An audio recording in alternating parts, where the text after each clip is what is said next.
Andy Stevenson for SevereMMA, and I'm joined with Robbie Scott. So, Robbie, you are a fighter, a coach, a musician, a personal trainer, an international man of mystery, it seems. So, my first question: you're fighting out of Art of Fight. So, how does a lad from Manchester end up out fighting out in Kuwait? Oh, Jesus. I'm trying to think of the shortest way to condense a story without boring you to tears, pretty much.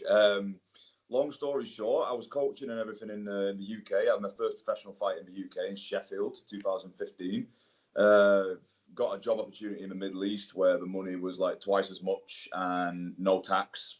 So it seemed like a no-brainer to go over there, you know. And within 3 weeks of like uploading this CV to like recruitment websites and that, I was already there. Nice. Yes, it sounds like a pretty sweet deal. What I probably should have done at the start of the interview here is mention that I'm obviously interviewing you ahead of your big fight against Joe McColgan on the Cage Warriors Cork card coming up this Saturday. So I suppose, could you just tell us kind of like how did this fight come together? I know it's a very short notice fight, and you're after traveling, I think 17 hours. You mentioned to me just before we started recording. So 15, 16, 17 hours, somewhere along that line. Yeah. So how did you end up getting this fight? Very quickly and very spontaneously.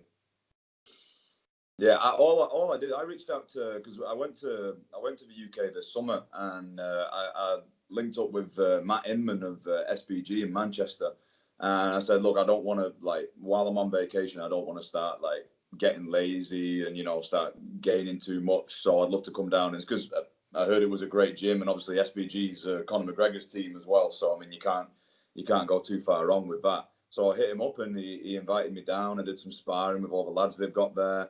Really like the vibe, really like the area, the gym. All the lads are great. I just hit him out of the blue. I just said, look, I noticed that you've been getting a lot of you guys on Cage Warriors recently, and I know that that's like the biggest promotion in Europe right now. Mate, I want in on that, because as you well know, and as someone who you work with well knows as well, the exposure for MMA in the Middle East isn't exactly, at the top of the priorities for the MMA website. So I need an opportunity to get my name out there as well. I'm not trying to be like this big millionaire superstar or anything, but I want to be. It makes sense to want to be recognised for everything you've accomplished in this sport. So just off a whim, he sent me Ian's details. And then within an hour, he messaged me and he said, we've actually got a fight this weekend if you're interested. And I was like, yeah, all right. And he said, we've got these opponents. We've got this guy needs a fight. This guy needs a fight. And I said, give me the best one. Yeah. I'm not flying all that way just to have an easy fight and for everyone just to keep using the same backhanded comments I've been using already. So, I mean, it makes too much sense not to go for the best guy. Because it doesn't do anything for me beating a guy I know I can beat. That makes me a bully, and that's not who I am. I don't want to fight guys I know I can beat, and from what I've seen of Joe, I'd love to get on here and trash talk right now and say I'm gonna dominate him, destroy him, knock him out one round, but I don't really roll like that. From everything I've seen on YouTube, he looks like a cracking young fighter actually. So I'm not gonna bullshit you, mate. I've got my hands full. I'm well aware of that.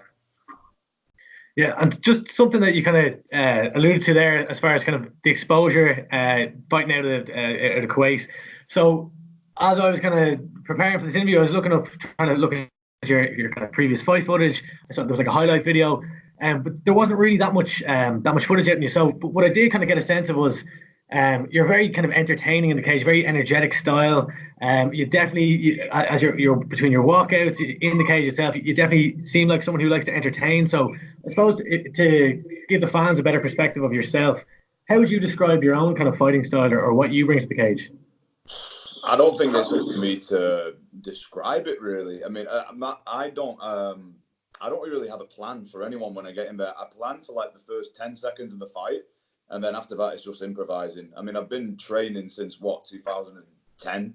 I had my first amateur fight in 2012. I turned pro in 2014. So although like the footage is scarce and it's hard to come by because some of it's written in Arabic as well. So if you my name doesn't directly translate very well to Arabic. So I'm not very good at the old Arabic myself either. So I had to learn it because I'm in and amongst that culture. So if you want to get by out there, it's not a necessity, but knowing the language helps, like reading, writing, speaking, all that.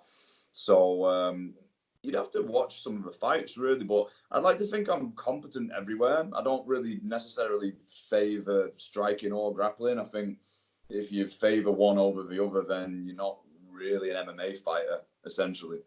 Yeah, and I suppose like when I was watching kind of some of the fight footage, you seem to kind of almost have like a kind of like a karate style. What would your background in martial arts be? How did you initially get into it?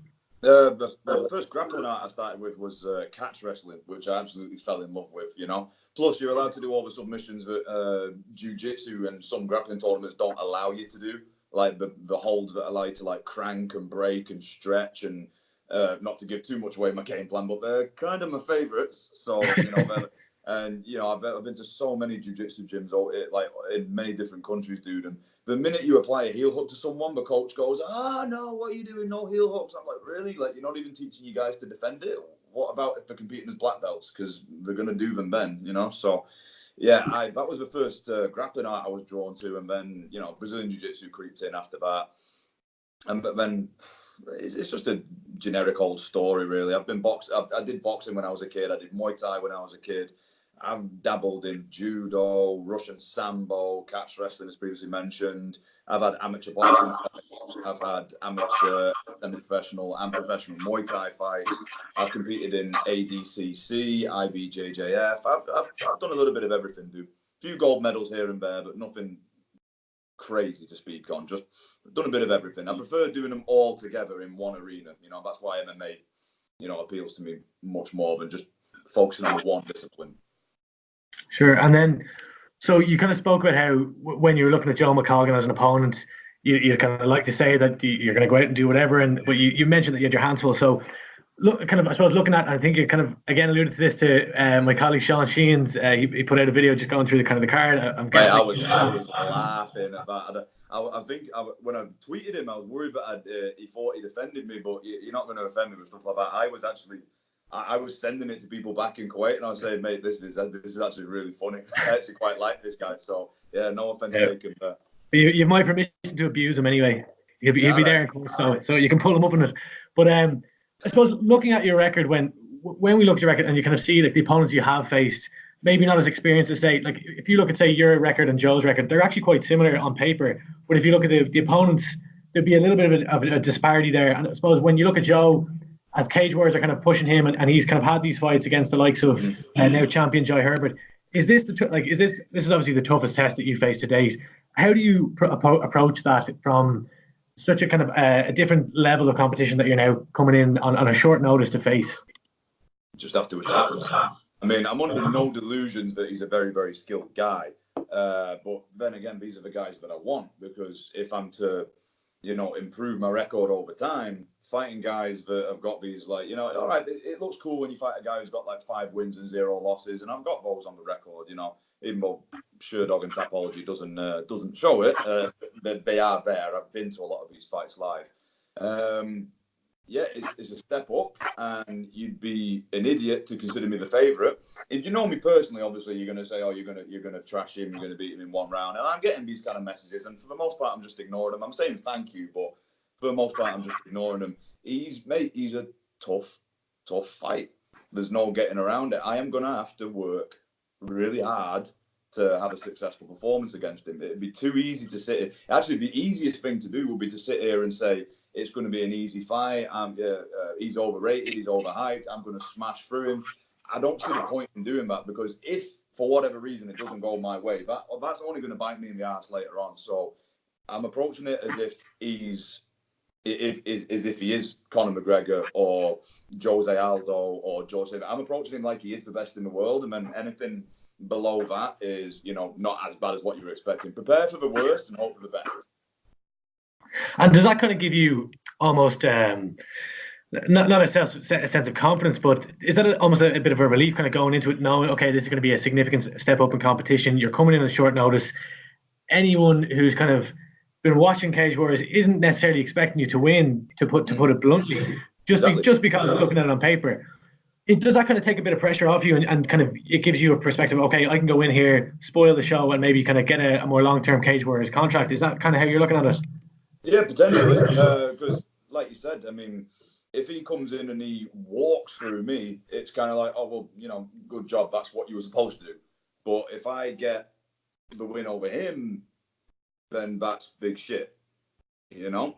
So, yeah, it's a high risk and high reward situation. But either way, I mean, and this is really cliche to say it, but most of the time, like you alluded to before, I want it to be an entertaining fight, you know? And I'll say this to his face. I'll say it to his coach's face. Win, lose, or draw, it has to be a damn good fight. And I think he's got a similar mindset as well. He said the same thing as well. He says he prides himself on having fight of the year contenders in Cage Warriors. I've seen some of the tweets that get retweeted from Cage Warriors, so I know what his intentions are. I've seen some of his footage on YouTube, and he doesn't go in there to play around and try and win on points. He goes in there to hurt people, and you know, and sometimes he gets hurt in return. So that it makes for a back and forth compelling fight. So if anything, whether you think I'm going to win or lose, I highly doubt it'll be a boring fight.